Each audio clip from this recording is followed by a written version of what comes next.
which cameo is your all-time favorite? My cameo, I heard the second part, I missed the first part. Sure. How does that work with the cameos? Do you force yourself upon the director, or they... You may not know me well, but even in the little that you've seen of me, do I look like the kind of guy who would force myself? All I do is I cry and I yell and I scream if I don't get a cameo. No, they have asked me to do these, and I got to admit, I love it. I'm a ham. I love doing them. Wait till you see me in Captain America. Wait till you see this.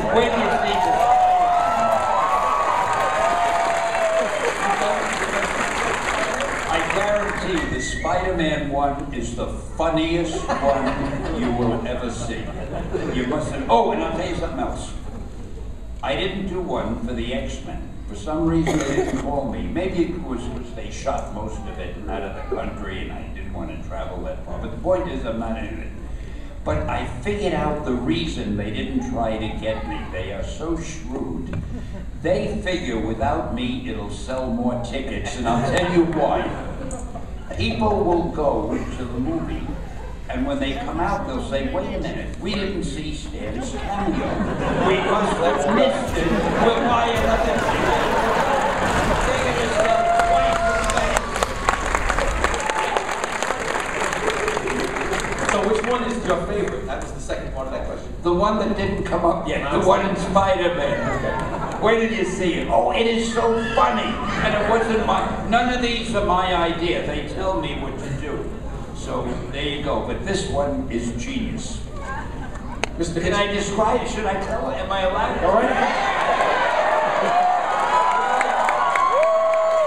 But you mustn't tell anybody. If they find out it gets around, they may not give me any more cameos. There's a big battle going on with Spider-Man and the Lizard in a library. I'm the librarian.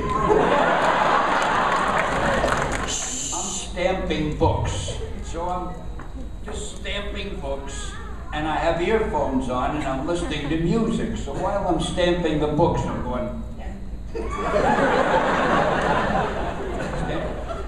This life and death battle is going on behind me, but I don't know it, I don't hear them.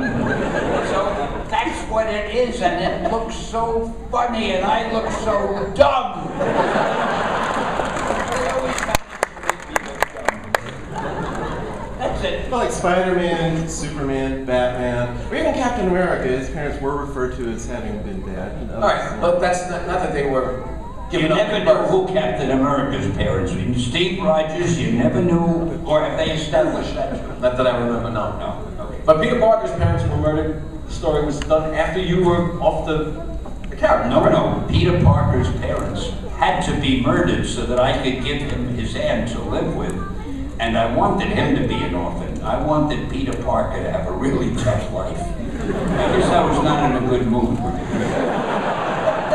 The name of our company was Atlas Publications, and I said to my publisher, you know, we ought to change our name because we're not doing the same kind of stuff anymore. We have a new audience. So he said, okay, come up with a new name, and I came up with Marvel. I like the word Marvel because I've always liked advertising and slogans. And with Marvel, you can say things like, make mine Marvel. Marvel marches on. Welcome to the Marvel age of comics. It's a great name. DC, which was then called National Comics, they were always copying us. And they said, well, Marvel changed their name, let's change our name.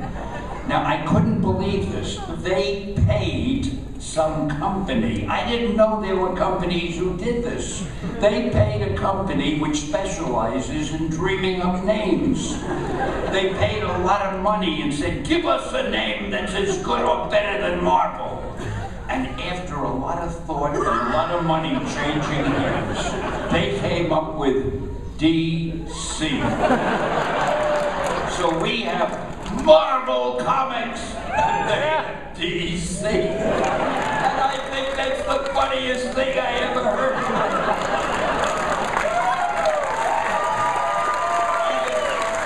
Even start, and they get that brilliant role of all the characters and the colors, and they're just marvel. And their movies start, you see, DC.